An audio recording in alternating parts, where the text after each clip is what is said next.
We're going to start. This is July 14th, Monday, July 14th. This is Rabbi Maruf Midrash Shiur. We are in the fourth session of this Midrash series and learning how to interpret Midrashim. And everyone has the sheet in front of you. So at this point, I expect you all to be very adept at already interpreting Midrashim. So you can give the shiur. I can just give you the sheets, and you can figure out the solution. We may already have an approach now. I hope that you're seeing the approach that we're developing along the way here to decoding these Midrashim. So, as you see on the sheet, this is from Perek Yud Daled of Bereshit. This is the story. It's part of Lech Lecha. You probably noticed that many of the examples, if you've been in the other sessions, many of the examples come from the book of Bereshit. The reason why they come from the book of Bereshit is simply because the quantity and richness of Midrash in Bereshit lends itself to so many opportunities to study it and to appreciate it. So it's just an easy entry point to the world of Midrash. So the pasuk that I quoted here is the middle of a story. This is the story of the 5 kings and the 4 kings from Parashat Lech Lecha. So the 5 kings and 4 kings, the 4 kings have subjugated the 5 kings for a long time. So do we have another sheet? The sheet? So here they are. The 4 kings, just one you just need. So the 4 kings have subjugated the 5 kings for a long time. And the 5 kings decide to rebel, amongst whom are counted Sodom is one of the 5 kings. Decide to rebel against Kedor LaOmer, who is the tyrant that has been subjugating them all these years. And unfortunately for the people of Sodom, they lose the battle.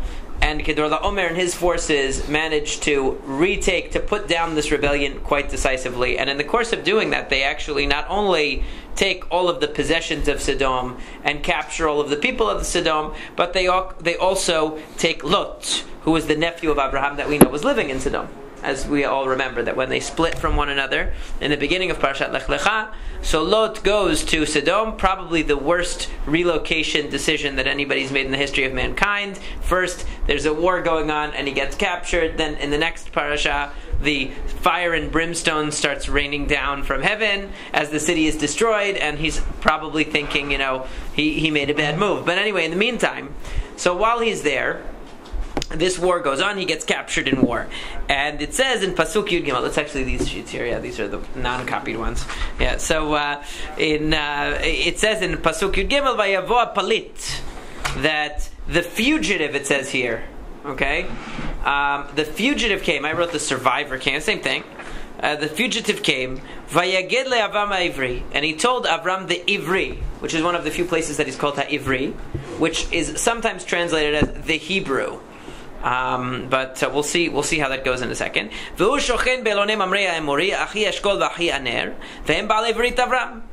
And Avram was living in the terebinth, which I have no idea what that is, of Mamre, which is who is the brother of Eshkol and the brother of Aner, and they were Balei Brit Avram. They were allies of Avram, basically. Okay, these were friends of Avram that he dealt with, that were also independent thinking individuals, not part of any of this political to-do that was happening around them. So Avram is sitting around minding his own business. Notice that first it mentioned in the previous pasuk, of course, that Lot, who was dwelling in Sodom, they took Lot and his property, the nephew of Abraham, and he had been dwelling in Sodom, right? That's like Lot ben Achi Avram v'yelechu. That's the first pasuk. That why did Lot end up in trouble? Because he was living in Sodom, right? And so he gets captured. And this person who survives the war comes and tells Abraham, "You're not going to believe what just happened. Your nephew Lot, who was living in Sodom, he wasn't killed in the war, God forbid, but he was captured." Okay? Now, here's where the Midrash comes in and chimes in. Now, it's actually a Rashi, so if you learn Parasha with Rashi every week, you would have come across this Rashi. It's a famous Rashi. According to Rashi, who is this fugitive who comes to Avram? Who is it? Og. It's Og. Og, the king of Bashan. Remember him, the very large king? Og Melech Bashan is a very, very large person. So he is the one, he's the Palit. He's the one who comes. That's what it says according to the Midrash. Exactly, and that's what we're going to talk about tonight. What does that mean? Okay, Vayavo Palit. So Rashi says, Lefi pshuto ze Og shepalat min hamilchama. So he says the simple meaning is that he survived the war. V'hu shekatuv ki rak og nishar, etc.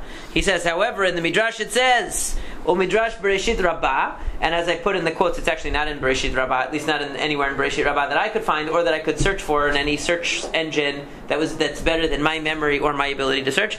But it is in Masachet Nida, Daf Samach Aleph Amud Aleph, that it says that this is Og who survived from the Dor HaMabul, Shepalat mi Dor HaMabul. Now what happened to everybody else from Dor HaMabul? They died except for Noach and his family, right? Everybody else died. No, but not Og. Og survived. Okay, and that's why it says he was the last of the Rifa'im. Now, where does it say he was the last of... Yes? Didn't Sichon also survive? According to the same source that says Og survived? It's... In that Midrash, I do believe that they bring Sichon as also... One opinion brings Sichon as also having survived, but it's never brought in any of the commentaries on the Chumash. That part about Sichon. I think that there is a Midrash that connects him to the same event. I think you're right. But the one that's the most famous for it is Og. And he's the one that Rashi introduces here. And that the Midrash explicitly introduces here. Okay? Now later on in the book of Dvarim, when it mentions Og, when Moshe Rabbeinu is talking about how powerful Og was and how they were able to vanquish him despite his being very, very powerful and very large of stature, it says, Kirak Og, Nishar miyatar Rifa'im, that only Og was left over from the Rifa'im, who were these giants. Okay? Now, where do we read about giants in the Torah? Shalach. They thought that the people looked like giants. That's right. But there's another place where we talk. That was just their perception. That was their perception, right? Where do we read about actual giants roaming the earth? Not in Mishpatim. No, Bereshit. It's actually not in Parashat Noach. It's actually in Bereshit, right? It's actually in Bereshit. Right before Parashat Noach. At the very end of Bereshit it says that at that time that they had very large people running around. The Nephilim. HaNephilim ayu baretz bayamim hahem. V'gam acharechen asher yavo b'nei Elohim v'bnot Adam v'yeledu lahem. Right? Hem hagiborim asher me'olam anshei Hashem. I think that's the pasuk. Okay? So, it's not in front of me, but that sounds right. So the Nephilim are the giants, right? Which are also called Rifa'im. So the reason why Og is connected to the pre-Mabul times is because these giants were roaming the earth in the pre-Mabul times, and obviously they were destroyed in the Mabul. And it calls Og Hapalit. It calls him the survivor. So it says it's not just the survivor from this war, it's the survivor from the Mabul. Because, hey, we haven't heard about any giants walking around since the time of Sefer Bereshit, and of course that was pre-Mabul, and everything that was pre-Mabul is no longer around to tell. So is that the one that they were in the Eretz Israel, they were spies with the soldiers? That's later. That's even later. So that they're not the same one. Yeah. So those are the Bnei Anakim. Those are the also large people that they saw in the Yelidei Anak, right? The sons of the large person. So yeah, there were people still large roaming around, but the Midrash is specifically saying Og is not associated with that group of large people, right? He's associated with the pre-Mabul large people. That's why it's called Tapalit. What about the Moshe Rabbeinu? He wasn't a larger person also? Well, I don't want to go into that now. We're not up to Moshe Rabbeinu, so I don't want to go too far afield. Let's stick with Og for now. Okay, so Og is the very large person who survived the Mabul according to the Midrash. Why do we have a hint that how do we know that there were giants before the Mabul? Because that's what it says in Bereshit, right? That there were Nephilim. They were called Nephilim. They were Anshei Hashem. They were Hagiborim Meshem Me'olam, the strongest people ever.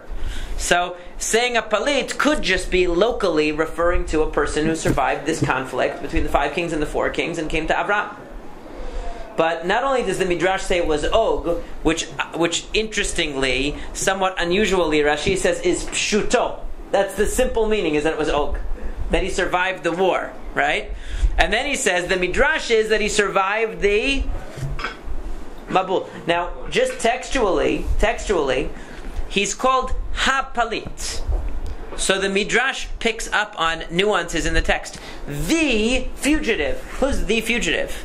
Okay, who's the fugitive? It's not talking about the TV show, The Fugitive. That you remember that? Okay, it made a movie out of it with Harrison Ford, right? It's talking about that. It's not talking about that fugitive. The fugitive. Did you ever see that movie? It's an excellent movie. A very good movie. Yeah. Anyway, but then it's clean and Very good. Anyway, so it's but in any case, the fugitive hapalit means it must be referring to someone that we've heard about before. That's also the assumption, right? Hapalit, the fugitive. So in any case, the Midrash has lots of hints here that pointed to a known personality, hapalit. So who is the known personality going to be? They tack it on Og. They say it was Og. Now let me ask you a question. Before? What? But they don't mention that is true. So I haven't even. Let's start with the best way to start with this is to point out to identify what are the problems with this identification. Okay, what are the problems with saying that this was Og? First of all, are there any obvious problems with this being Og besides that it doesn't say that it's Og? Everyone died in the flood.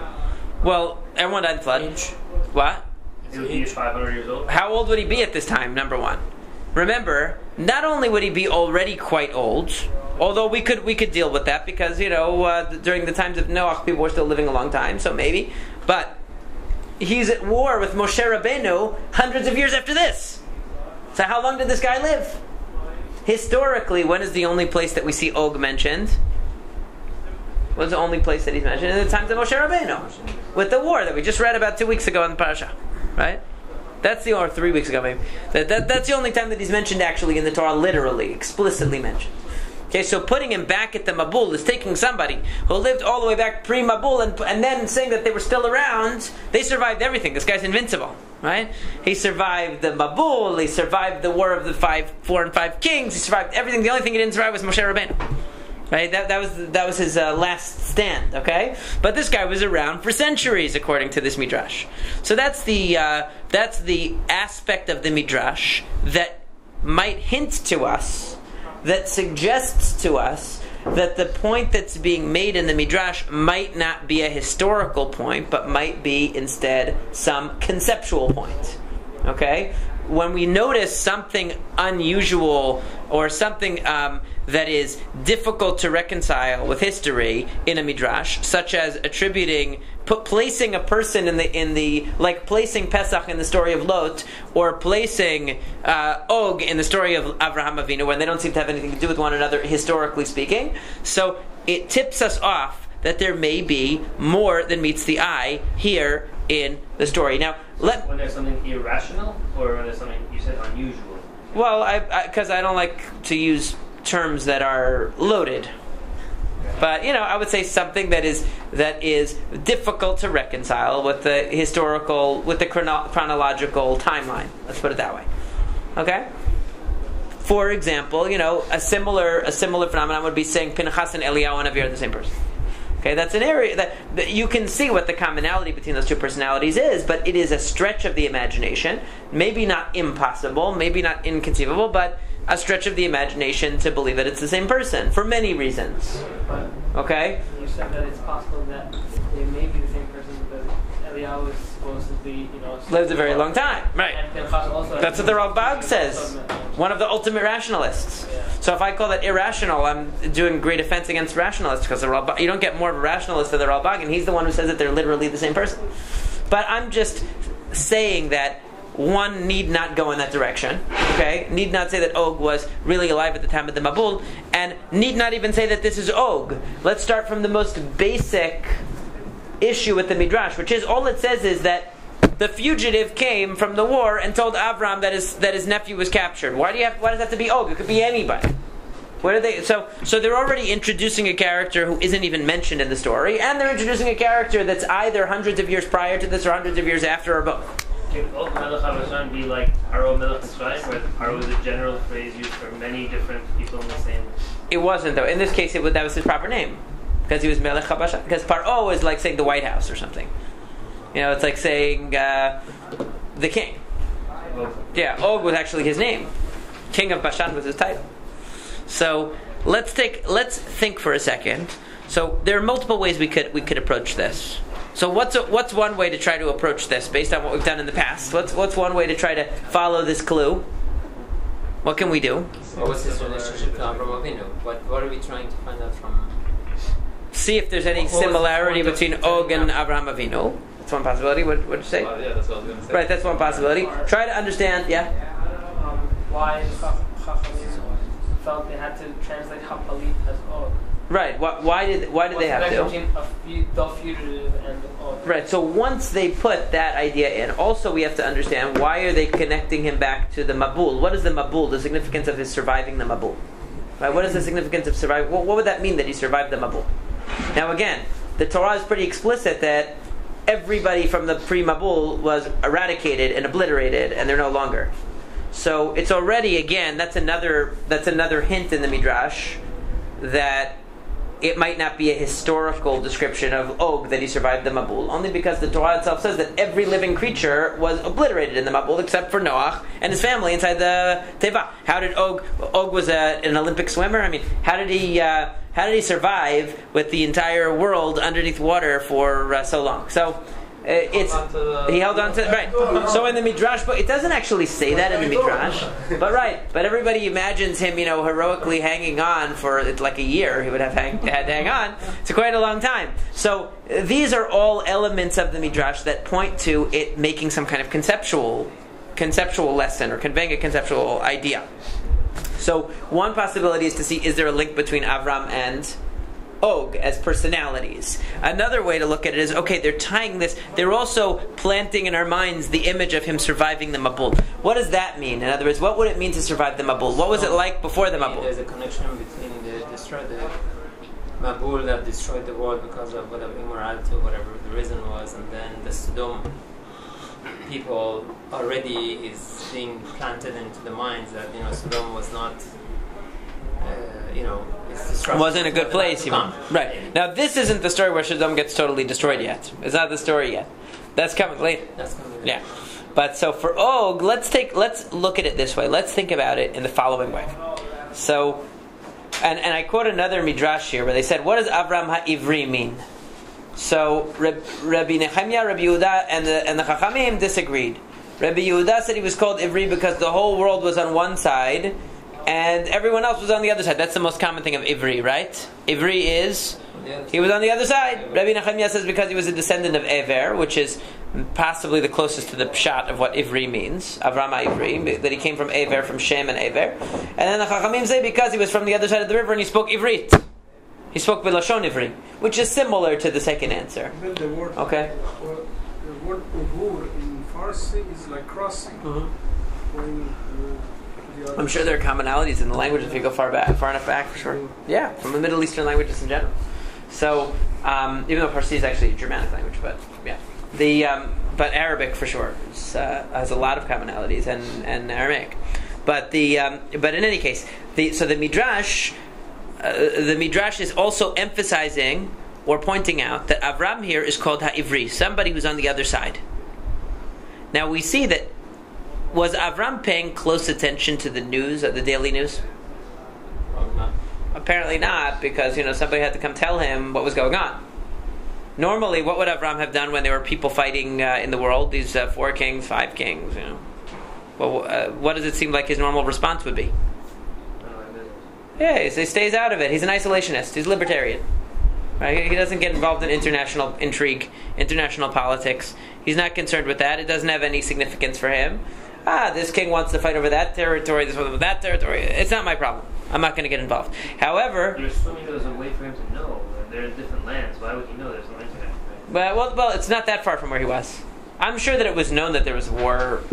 That there was war going on. I'm sure. These are like tribal disputes. Why would yeah, but we're talking about 4 kings against 5 kings. It wasn't just a small skirmish. It was a major war. It was like a world war or whatever in that area. I'm sure he was aware. Because a Palit came in. Right, somebody came by. Right, they found him. It couldn't have been that far, and he was right on the main thoroughfair. Also, Avram lived right in the main thoroughfare in between all of these different countries. In the war, there was more. They had more kings.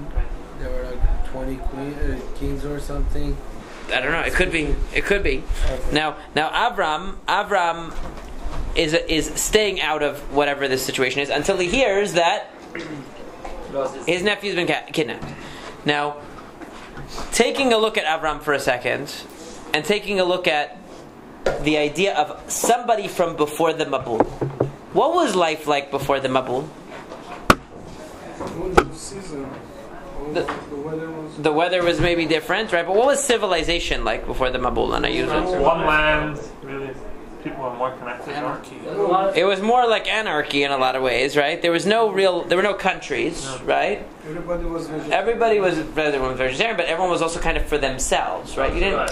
People were just, it was the survival of the fittest back then. There was no real organized society. There was no rule of law. There was no real governments. There were no governments back then, at that time. Everything was each man for himself. That's what we read about. That was the corruption in the beginning of Parashat Noach that needs to be addressed. That the powerful are dominating the weak, right? Everyone's for themselves. Whatever they can take, Mikol Asher Bacharu. They want to take your daughter and marry her, they take her.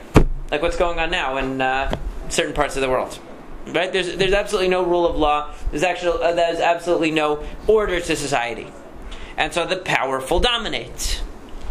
Now, although after the Mabul, what happens? For the first time, Hashem gives laws to Noach. It says people can't kill each other. People have to behave in a civilized manner. Now, human beings are allowed to kill animals, so they're distinguished from the animals. There's a sense that, we are human, we are civilized, we are not animals. After the times of Noach, people organize into countries, right? The children of Noach spread out across the world, lilishonotam, right? According to their languages and according to their various nations, and they settle in all these different places. What did they try to do first before they spread out into different nations? Something unprecedented. What did they try to do first? They tried to make the Migdal Bavel. What was the idea of the Migdal Bavel? Unity of everybody together, right? Maybe yes, but in a communistic kind of way, right? Everybody to be together. Yeah, they wanted to reject the idea of Hashem and say the state was, the ultimate truth or whatever. But they wanted to unify everybody under one rule of law, one society, one framework. The exact opposite of what it was before the Mabul. Before the Mabul, communism. Right? Yeah, it was like communism. Before the Mabul, it was each man for himself. It was individualism. Whoever was the most powerful was going to win. You couldn't stand up against them. Now, the opposite. Let's make it communism. Everybody is together. No one person is going to rule over anybody else. We're all going to be unified, and there's going to be some kind of standards or system by which everybody is judged, underneath the law, rather than somebody being above the law or without laws. That's what happened after the Mabul. And although Migdal Bavel doesn't succeed as an experiment, all of humanity does not stay in one area and does not remain as one united community. They spread out not into wild, independent, individual living, but they spread out into countries, right? So now all of a sudden you have different countries. You don't have just individuals fighting with each other for whatever they want, but you have different civilized states or villages or whatever it is that are organized in reasonable, rational ways. Okay, that's what happens after the Mabul. Before the Mabul, everything was wild. Now, everything is organized and everything is civilized. And is this a good thing or bad thing? It would seem like it's a good thing, right? It's better than the previous way, right? It's better than the previous way on a lot of levels, right? For sure. What is a drawback of this? What's a drawback of having an ordered, organized, governed, systematically governed civilization? And remember, most of these are small monarchies, but it doesn't matter. It could be anything. It could be a monarchy, it could be a democracy, it could be an oligarchy, it doesn't matter. Any form of government. Start to be clashes? Is that better than they? It could be, yeah. So you can have clashes, international fights. That's one negative. What's a negative within? You're within your country. What's a negative? Depends what values they enforce. Exactly. When you're independent as an individual, right? So you might be a beast and dominate other people and fight and clash with them like a caveman, or you might become some kind of philosophical-minded guy and go off on your own.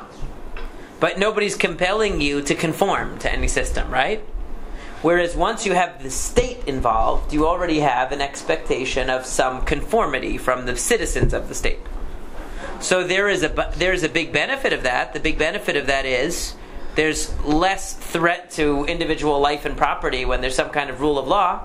In the immediate sense, people are not just dominating one another. It says about the Dora Mabul that the generation of the flood, people would steal less than a peruta from other people, so they couldn't take them to court. In other words, which is a way of saying that law was completely undermined. There was no law. Whereas now you have laws, you have kings, you have a sense, you have Hammurabi, you have civilization that's governed by laws. So that's a new phenomenon. It's a good and a bad. It's a good because it keeps things organized, it keeps things in order, it prevents loss of life and limb, and it prevents chaos, people from descending into chaos. But the order that's imposed is imposed with expectations of conformity and with certain values. And so what does Avraham Avinu actually do? He's on the other side. He leaves society. He actually leaves civilization. Why? What's the story? What's the backstory of Avraham? Why did he leave? Idol worship. He clashed with his society.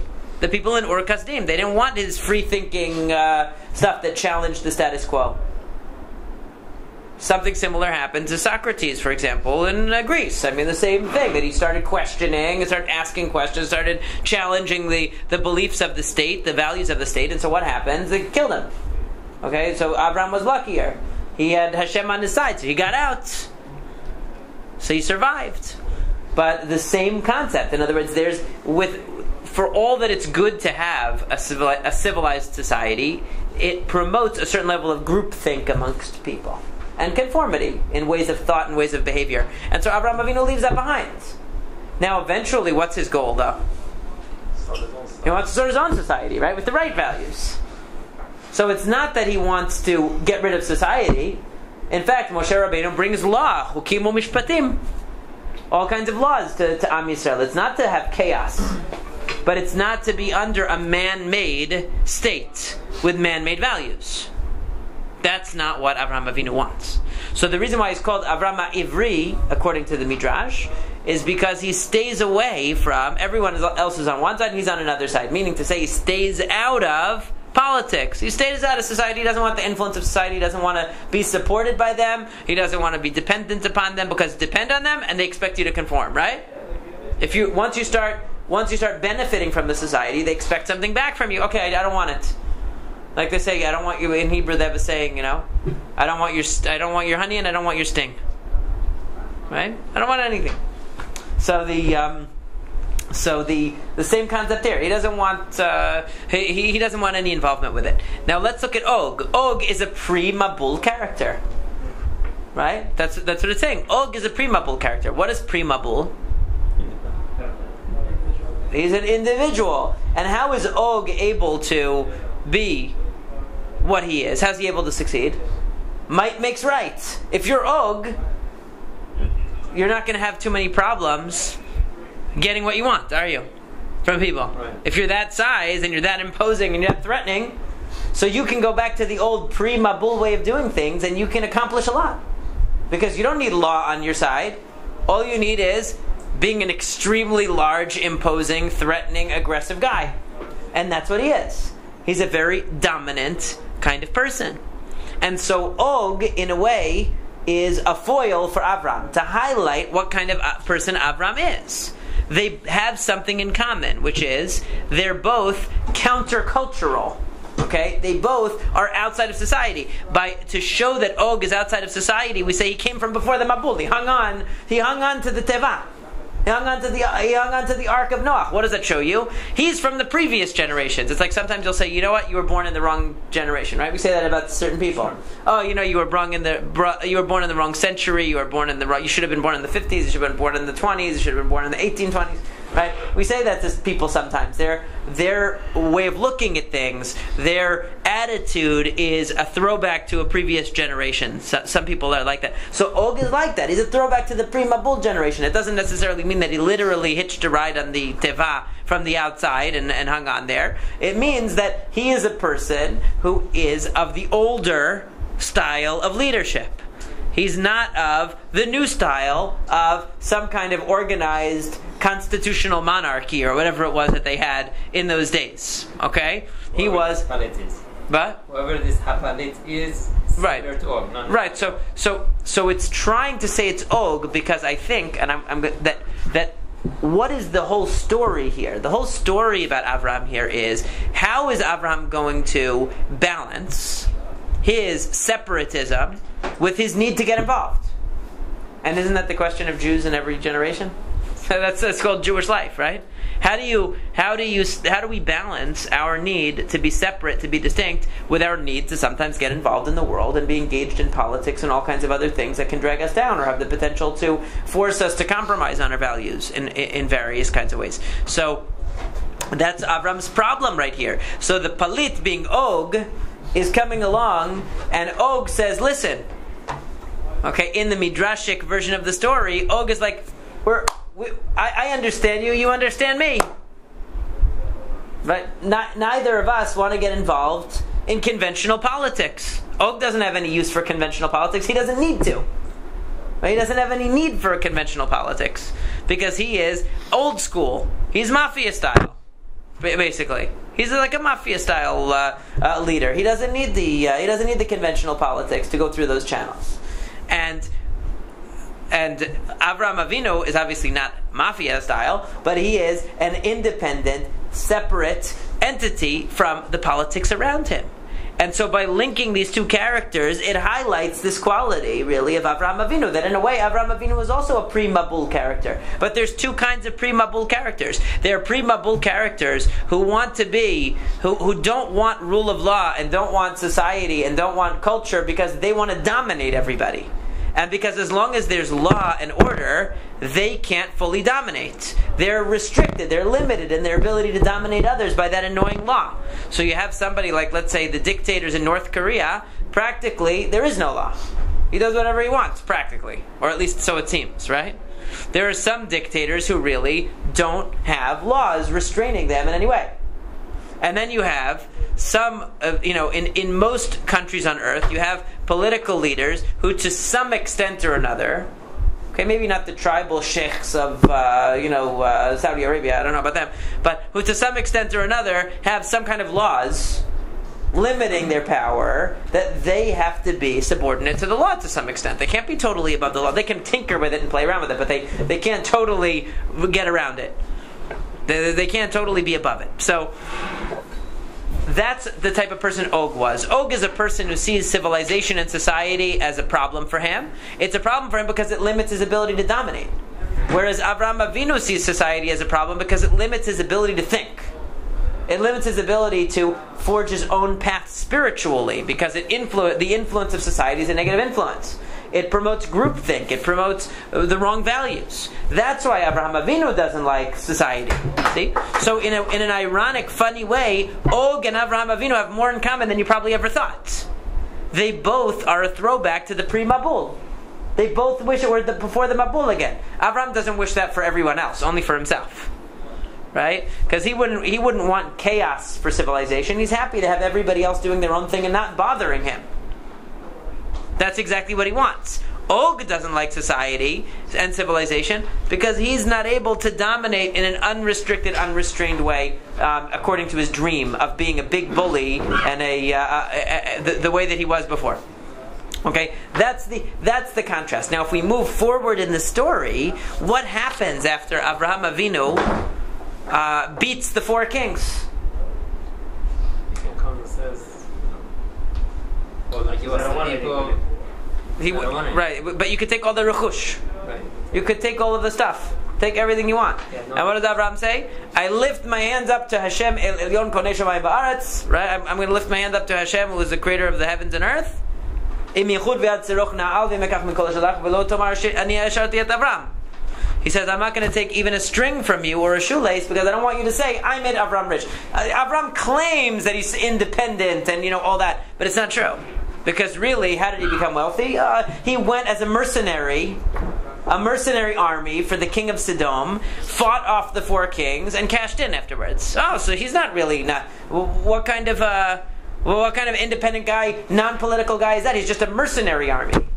So that's how he would be perceived. So he said, absolutely not. And I'm going to swear that I'm not going to take anything from you. And he returns just the people to the king. He returns everything to the king of Sodom. He pays the people who went with him on the. He allows them to take their portion because you don't have a right to give up other people's stuff. You only have a right to give up what you're entitled to. And then he goes back to his upon his merry way. But this kind of highlights, this bringing in of Og highlights the whole theme of the story. Because the whole theme of the story is society on one side and Avraham Avinu on the other side. And how are they going to interact? How are they going to play off of each other? You see a very similar phenomenon happens in the story of Megillat Esther.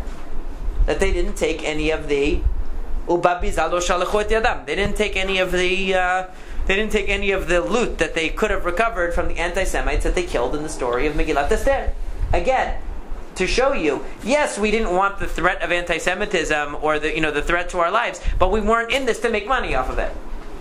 And we don't want to participate in that. They would have taken all of our stuff, of course. Ushlalam lavoz, that's what it said. They were going to take all of their property too. But the Jews said, we don't want that. We don't want to build ourselves up on somebody else's stuff. And that's exactly what Abraham Avinu is saying. So he is like a positive version of Og. He has the same quality of wanting to be outside of the framework of civilization that would constrict him. That's why he ran away from it. But his ideal is to establish a new civilization where the laws don't come from human beings. The laws come from God. The laws come from Hashem. Whereas Og just wants his own will to be the law. That's a totally different kind of a person. He wants no laws because he wants to be the law. Whereas Avraham Avinu wants to get out of the laws of civilization so that he can allow people to discover Hashem and follow the laws of Hashem. Tzedakah u'mishpat, and eventually the 613 mitzvot. So that, in a nutshell, the Midrash, by bringing Og into the story of Avram, and what story of Avram? The story of Avram that describes his interaction or his lack thereof with civilization of the time. Okay, his restrained interaction with civilization of the time, highlighting his separateness. Okay, highlighting his separateness. So who comes to inform him? Another separatist, Og, who also is outside of the framework of society. But by bringing Og into the picture, it really underscores what this story in the life of Abraham is all about and what it's trying to get at. Can you record the next one on this? And one of the older men from Israel is going to give you the second record. Okay, thank you. Sorry. Sure. No problem. So that's how the Midrash here works. Okay, that's how the Midrash works. And now you'll never forget what the theme of the story is, because you always think of Og and what two more unlikely fellows would be having a summit together than Og and Abraham. But really, even Og says, according to the Midrash, Og said, I hope Abraham goes out and fights and he gets killed, and then I can marry Sarah. Because, there's no good wife for a man like that. Like Og, he said, who's going to be a good bride for me? Only Sarai, because she's also like Abraham. He figures, she'll be a good bride for him. We can live the independent life. What is a chutzpah? Right. So, but it's trying to show you, whether you take it chronologically, literally or not, it really opens up your eyes to what Avraham is all about here, what the story is all about in the life of Avraham, and what Og is really all about. Was by the Pri Mabul or something? That's what it says. I mean, it's trying to portray that they have a commonality, that he would think that the only bride for him is Sarai, because it must be. Yes. Now that you look at the story through these lenses, now how do we today take this lesson as being separate from the society, but then come and take action? Like where is the balance? Do we learn that? Well, I think that the real essence of the lesson is Jewish people, or what the Torah teaches us in terms of politics is, politics has to always be a means and never an end. So if you need to work through the problem becomes when we think that political success is real success, instead of seeing political success as a means to a higher success, which is serving Hashem. But once we consider, I'm succeeding politically, so therefore I'm doing really well, that's the end of it. In other words, in conventional terms, I'm succeeding. So therefore, and I think that this is a big problem, and I'm opining about an issue that is somewhat off the topic, but is a big problem with Israel, with our relationship to Israel. That we spend a lot of time fighting the bad PR that there is on Israel, which we need to do. But the only problem is that we think that if we solve that problem, we actually solve the problem, and that's not the problem. Because the problem isn't whether the nations of the world really like Israel or not. It's whether Israel is really truly living up to what it's supposed to be living up to in the eyes of Hashem or not. Okay? So So that's really, I think that's the balance. The balance is you can engage in politics to the extent that you have to set things right, to do justice, to make sure to live by the principles that you need to live by. So here, Abraham Avinu recognizes he has an obligation to save the innocent. He has to save his nephew. So he has to get involved. But he doesn't then take the spoils of war and become buddies with the king of Sodom and all of these other people, which is what a person today would do. They'd be like, wow, I had an opportunity to go in, and I am now like in the inner circle with all these really powerful politicians, and I can get on the world stage and start being invited to summits and all of that, and become a player in international politics. Abraham is not interested in that at all, because that would be pursuing political success and recognition for its own sake, instead of just getting involved to achieve an objective. We set the objective. They don't set the objective. We operate within the political realm towards the objectives that we decided are right, not towards the objectives that somebody else decided for us are right. You see what I mean? So, for the king of Sodom, being the victor means you're entitled to all these spoils of war. What are you, crazy, Abraham? You're not going to take the everything that you just earned from your blood, sweat, and tears. You're not going to take it. Abraham Avinu says that's what your goal is. My goal is Kiddush Hashem, and I don't want anybody ever to say that it wasn't Hashem, it wasn't HaKadosh Baruch Hu that brought me to where I am. It was the king of Sodom. That would be a Chilul Hashem. So I'm not going to do it. So that's Abraham Avinu's purpose showing itself. I only got involved here for the mitzvah, so to speak. I only got involved here to do Hashem's will, not for anything else. Why? And unfortunately, it's very easy for people to get dragged in when they get involved in all these organizations, and they get involved and they start meeting politicians, and they start hobnobbing with important peddlers of influence, that they start to think that that in and of itself it's really significant that I'm friendly with this very powerful person, or in and of itself it's significant that I gained recognition from this powerful group or this powerful organization. But that's already making a means into an end. It might be very useful that you have that connection with those people, but if you think that that's the success, that's not the success. That's just a tool. Now you can use that tool, that means that you have the bond with those people, to be able to pursue ideals that are of true value and true worth, that are as defined not by them, but by the Torah. Okay? Now, as you could see, I had planned to do a whole other Midrash tonight, but it's already 9 o'clock, because we spent so much time on this one that I thought was going to be short, and it's even smaller. So I suppose we'll save the next one for next week. And you, if you would like, you can keep the sheet, and you can try to figure out what the cryptic highlighting means that I have on this sheet, and then next week you can come back and maybe you'll be able to figure out. I think it would be great. Use it as I don't like to assign homework. I'm not a big believer in homework, but this is something you can do. You can take home with you. Take a look at it. See if you can use the same kind of approach to following the clues in the Midrash that may lead you to understand what the connection is between the comparison texts that I listed on the sheet. Okay, and Be'ezrat Hashem, next week, next Monday, we'll continue with that. And maybe also do a little bit about some agadot that relate to Tisha B'Av, since we're going to be coming close to that. Okay?